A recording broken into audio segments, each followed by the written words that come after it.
Hello everyone, I am CorporateNapps and welcome back to my channel.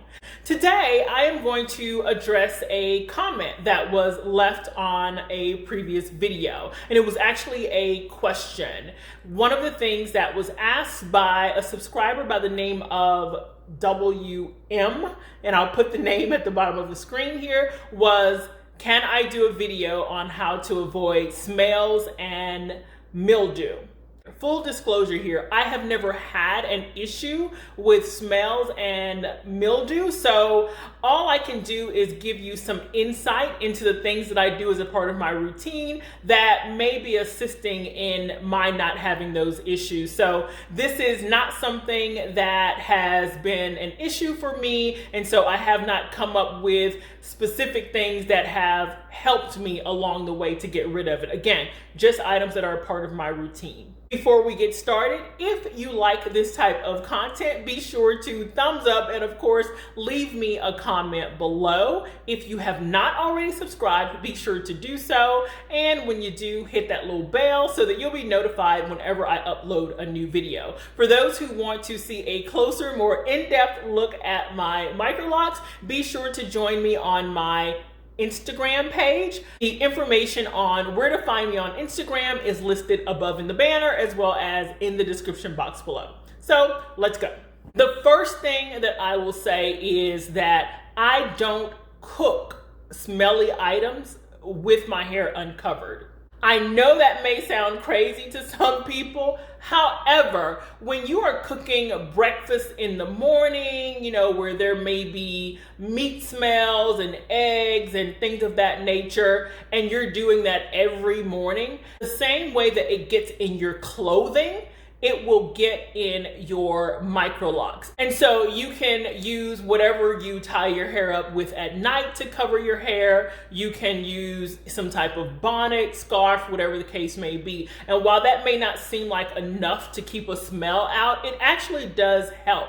Having a layer of something in between your hair or your locks and the smell actually helps in ensuring that that smell is not sitting on top of your locks when you walk out of the door. Number two, and very similar to number one, if I go somewhere where there are loud smells or smells that I know are going to be a bit difficult to get rid of, as an example, cigar lounge. I'm a cigar smoker and I go to the lounge periodically, and I will tell you that that smell, depending on the lounge that I go to, the ventilation may not be the best. And that smell, that cigar smell, can really get into your clothing and into your locks and be there really until you prepare to wash again.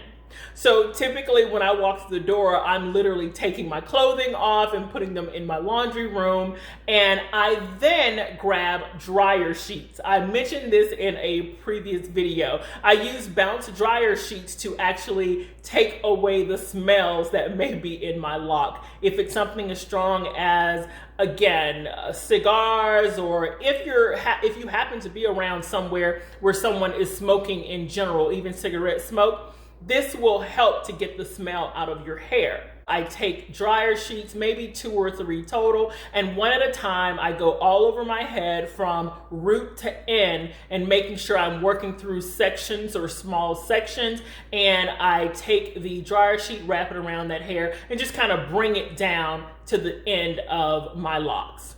And I know it may sound crazy, but guys, when I say to you that this works, it works. Those dryer sheets capture that smell and it will leave your locks smelling really fresh with no hint of the cigar smell, as long as you're, again, being careful in going over each section and going from root to end. Something else that I do is I will take the dryer sheets and kind of push them against my scalp as well, because again, that's a part of my head. So I'll push those against my scalp and that will reduce some of the smell. The third thing that I do is I wash my hair weekly. Again, this is not something that's a part of a routine that's related to smells or mildew, but I wash my hair weekly. It's not required for anyone. Everyone is different. I've mentioned before, the reason that I wash my hair weekly is because I sweat a great deal in my head. head, whether it's from working out or just sort of the regular day-to-day things that may happen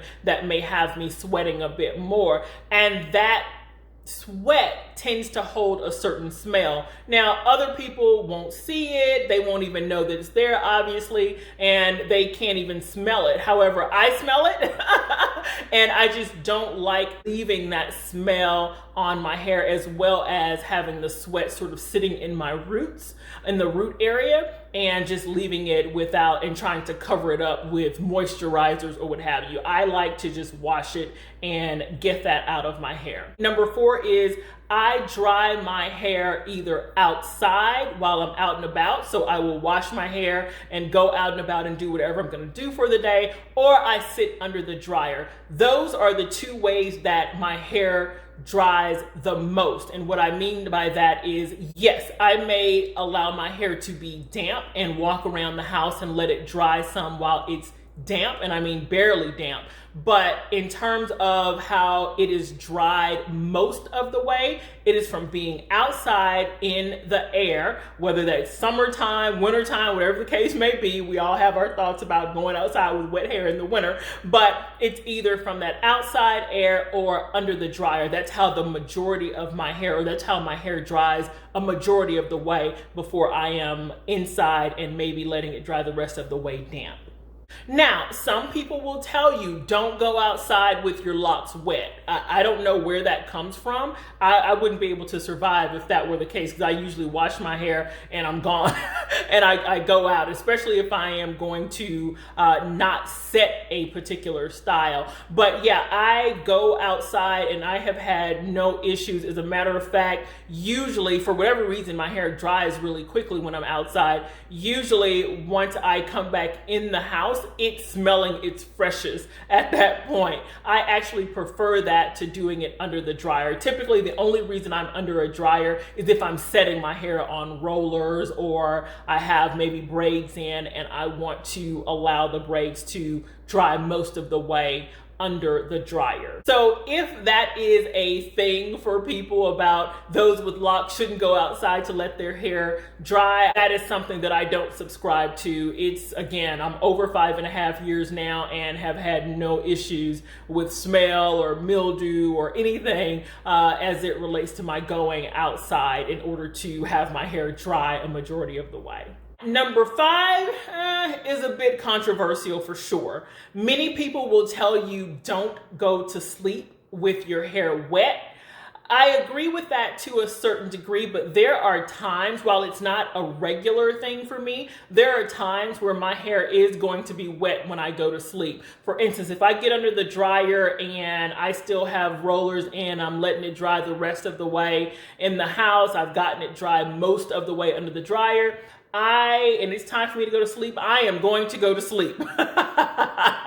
Or if it's not set for a style in rollers or braids or what have you, and I'm just wearing it straight at that time period, I will go to sleep with my hair wet. And let me clarify, at those times, it is going to be barely damp. It's not soaking wet to where I'm having to put a towel or plastic or anything down. It's certainly nothing like that. But I will go to sleep with my hair damp.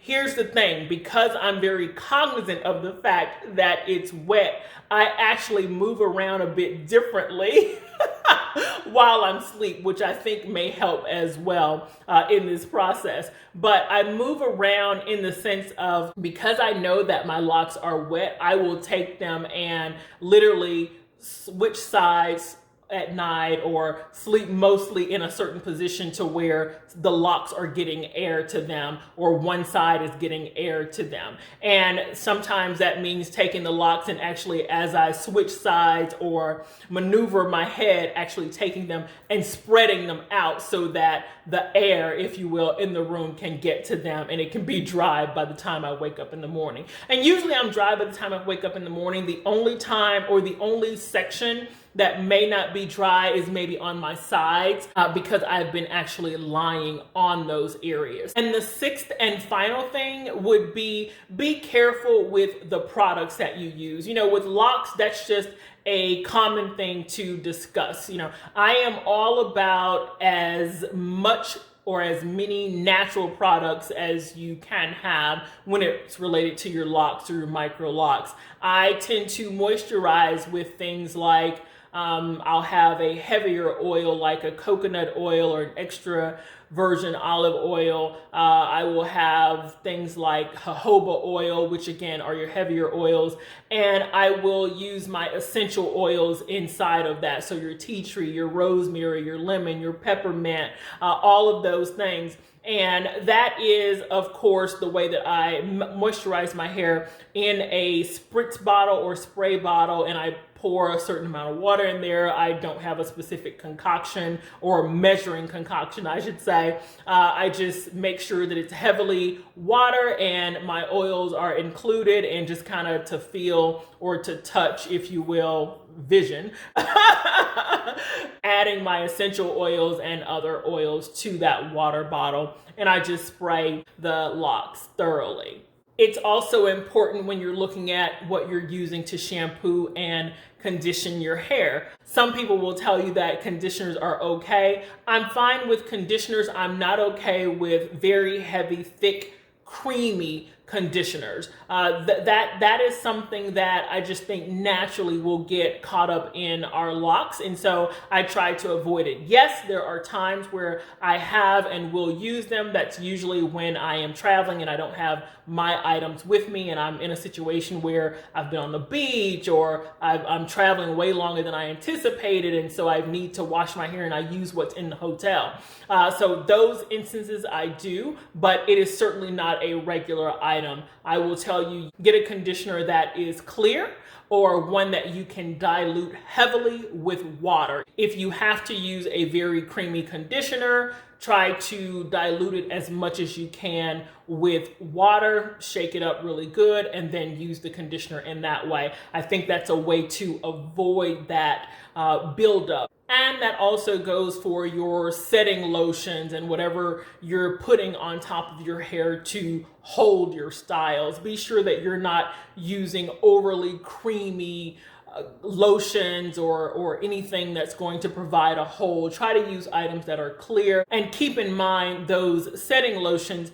Even though the setting lotion may be a liquid, there are ingredients in there that once they connect or combine with your whatever you're using to moisturize your hair, they could actually cause a thickening, if you will, of the product and make your hair have a buildup associated with it. So be careful with the combination of things that you're using. Just because something's clear, that doesn't mean that it won't interact with the other items that you put in your hair and give you buildup. So those are the main items that I think have helped me to avoid smells and mildew in my hair. I hope that you guys find value in this video. I hope everyone is doing well and that you're staying safe. Take care.